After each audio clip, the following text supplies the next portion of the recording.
A fronteira internacional entre dois países é responsável por delimitar onde um país termina e outro começa.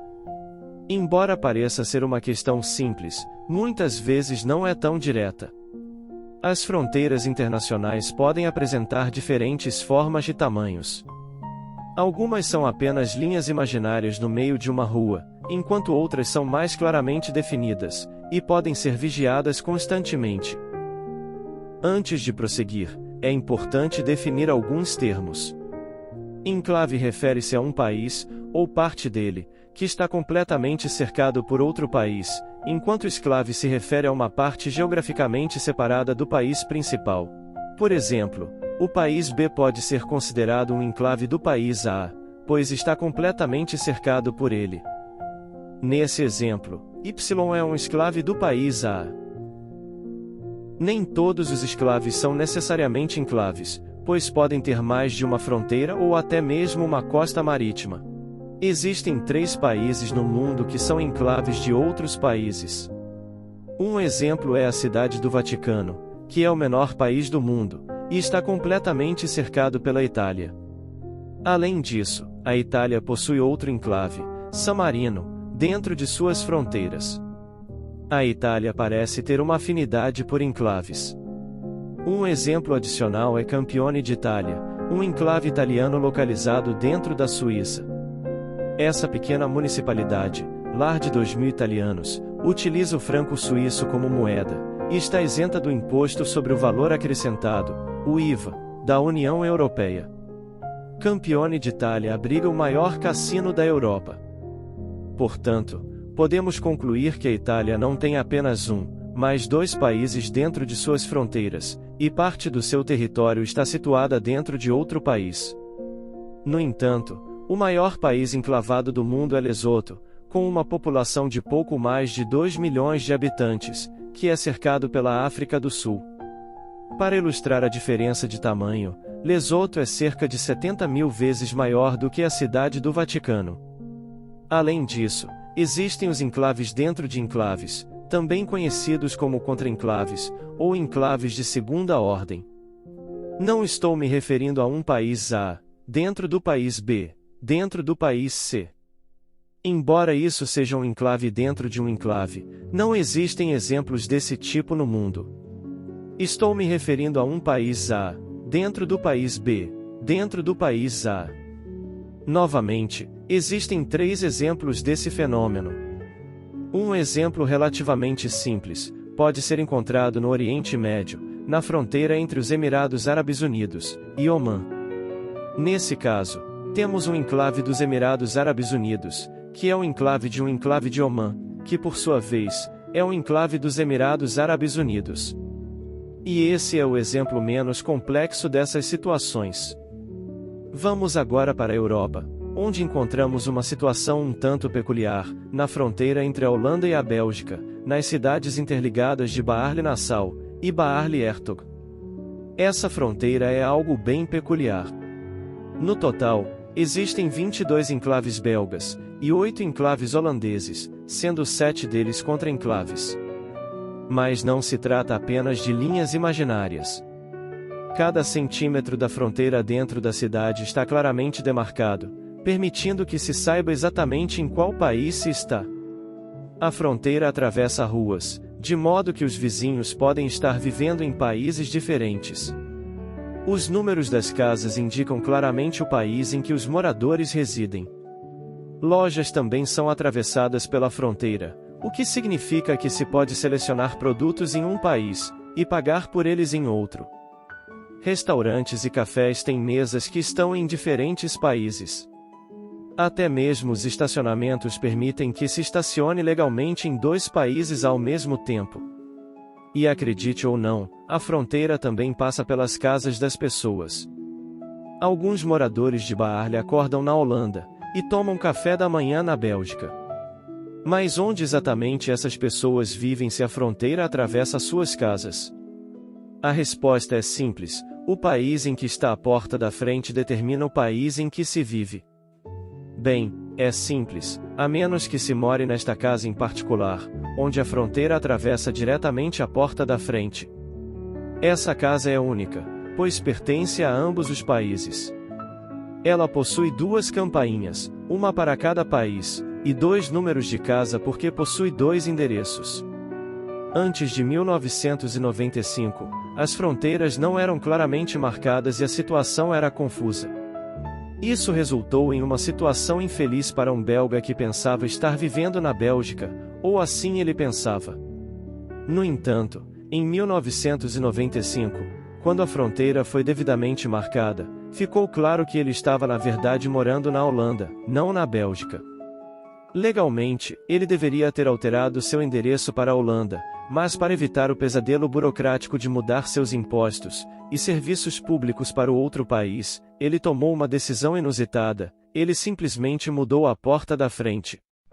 Apesar de parecer um pesadelo viver em Baarle, na realidade não é. Ambos os países fazem parte do espaço Schengen da União Europeia, o que significa que as fronteiras estão completamente abertas, e permite a livre circulação entre eles. Além disso, desde 2002, ambos os países utilizam o euro como moeda, e não há barreira de idioma, uma vez que o holandês é a língua oficial da região norte da Bélgica. E quando você pensou que as coisas não poderiam ficar mais complicadas, espere até ver os complexos enclaves entre a Índia e Bangladesh. Essa fronteira sozinha representa 80% de todos os enclaves do mundo, com 106 enclaves indianos em Bangladesh, e 92 enclaves de Bangladesh dentro da Índia. E dentre esses 198 enclaves combinados, 24 são enclaves de segunda ordem. Essa fronteira também possui o único exemplo de um enclave de terceira ordem no mundo. Sim, você ouviu certo, um enclave dentro de um enclave, dentro de um enclave. Ou seja, uma parte da Índia está dentro de uma parte de Bangladesh, que por sua vez está dentro de uma parte da Índia, que está dentro de Bangladesh. A complexidade é impressionante. Apesar de parecer absurdo, é importante ressaltar que a situação na Índia e Bangladesh é um assunto sério, e completamente diferente das complexidades encontradas na Europa. Ao contrário do que ocorre na Europa, Índia e Bangladesh não possuem fronteiras abertas. Isso significa que as 50.000 pessoas que vivem nos enclaves estão praticamente presas. Esses enclaves não recebem qualquer assistência de seus governos, o que resulta em uma falta de acesso a itens essenciais para a vida, como água encanada, eletricidade e gás. Além disso, não há escolas nem hospitais nos enclaves, e os serviços de emergência não atravessam as fronteiras, tornando a ocorrência de crimes um problema constante. Em 2011, os governos de ambos os países concordaram em tentar resolver a situação dos enclaves, por meio da troca de terras, mas pouca coisa mudou. No entanto, alguns pequenos avanços foram feitos. O corredor Timbigá, uma estreita faixa de terra indiana que separa o maior enclave de Bangladesh do continente, foi arrendado pelo governo indiano, permitindo que os residentes se desloquem para o continente. No entanto, vale mencionar que essa proposta foi inicialmente feita em 1974, e levou quase 40 anos para que um acordo fosse alcançado. Agora, deixando de lado os enclaves, e nos dirigindo para uma terra indesejada, encontramos uma disputa territorial no deserto africano, entre o Egito e o Sudão. A localização exata da fronteira é controversa. Se perguntarmos ao Egito, eles dirão que está aqui, enquanto o Sudão afirmará que está ali. As reivindicações territoriais sobrepostas criam duas áreas de terra, e ambos os países afirmam que a mesma terra, o Triângulo de Halaib, lhes pertence. Como resultado, a terra adjacente a ela permanece não reclamada por ambos os países. Nenhum dos países deseja reivindicar a terra conhecida como Bir Tawil, pois isso exigiria abrir mão da reivindicação sobre a terra mais desejável. Se compararmos as duas áreas de terra, o Triângulo de Halaib é 10 vezes maior, tem acesso ao Mar Vermelho, e abriga vários assentamentos e pequenas aldeias, enquanto Bir Tawil não possui acesso ao mar e está completamente desabitada. A origem dessa disputa remonta a 1899, antes do Sudão se tornar um país independente, quando era um condomínio administrado pelo Reino Unido e pelo Egito, conhecido como Sudão Anglo-Egípcio. A fronteira foi inicialmente definida no paralelo 22. No entanto, 3 anos depois, os britânicos traçaram uma nova linha chamada Boundary Administrativo, que melhor refletia o uso da terra. Essa alteração ocorreu porque a tribo egípcia utilizava a terra ao sul do paralelo 22, enquanto as pessoas que viviam no Triângulo de Halaib tinham uma cultura mais próxima da população sudanesa. Portanto, quando o Sudão conquistou sua independência em 1956, eles consideraram que a fronteira administrativa era a fronteira válida, enquanto o Egito acreditava que ainda era o paralelo 22.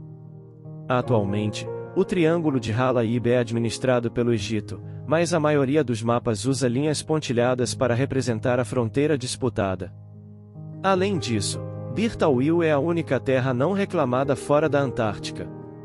E por falar na Antártica, mesmo sendo um continente sem governo ou população permanente, existem disputas territoriais. No entanto, essas disputas se baseiam mais em reivindicações de terras do que em fronteiras reais. Vamos agora para a Antártica, onde várias partes do continente são reivindicadas por diferentes países, como o Reino Unido, Noruega, Austrália, França e Nova Zelândia.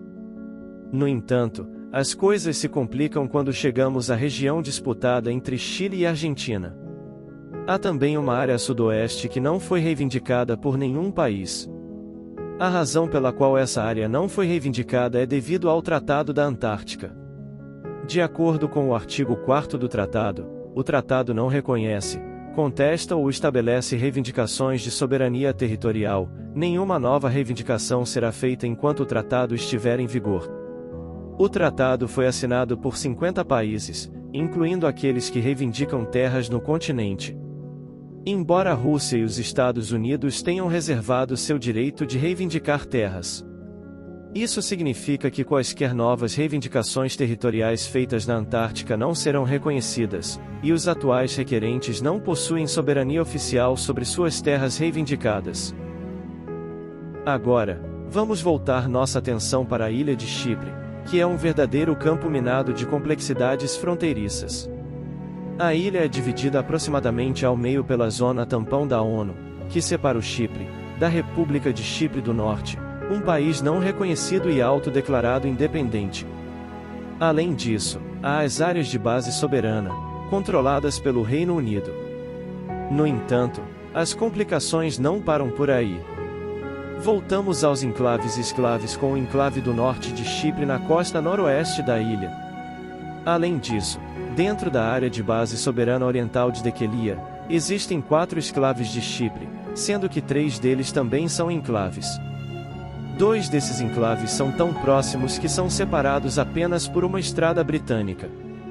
Essa estrada atua como uma espécie de fronteira internacional, embora na realidade não seja uma fronteira internacional, já que o norte de Chipre é considerado território ocupado pela República de Chipre, e é amplamente não reconhecido como um país. Apenas um membro das Nações Unidas reconhece o norte de Chipre, a Turquia. Não é surpreendente, dado que o nome oficial do norte de Chipre é República Turca do Chipre do Norte. A origem das irregularidades na fronteira remonta a antes de 1960, quando Chipre era uma colônia britânica. Em 1960, quando Chipre conquistou sua independência, o Reino Unido manteve o controle da terra ao redor de suas bases da RAF, devido à sua localização estratégica próxima ao Oriente Médio. Em 1974, a Turquia invadiu Chipre e tomou cerca de 40% de seu território. Barreiras foram construídas no meio da ilha, que agora é vigiada pelas forças de paz da ONU. Em 1983, foi estabelecida a República Turca do Chipre do Norte, e pouco mudou desde então. Claro, esta lista está longe de ser exaustiva, já que existem fronteiras muito mais complexas pelo mundo. Um exemplo é a fronteira entre Coreia do Norte e Coreia do Sul, que tecnicamente não é uma fronteira, porque tecnicamente ainda estão em guerra. Outro exemplo é a fronteira marítima entre as Ilhas Diomedes, que também coincide com a linha internacional de data. Portanto, apesar das ilhas estarem separadas por apenas 4 quilômetros, há uma diferença de 23 horas no fuso horário. Se gostou do conteúdo, se inscreva no canal e ative as notificações, para receber nossos próximos conteúdos. Contamos a história dos países do mundo, contos e folclores desses países, o significado de seus nomes, conflitos mundiais, e curiosidades do mundo. Deixe seu like e compartilhe, para que possamos alcançar mais e mais pessoas. Até os próximos vídeos.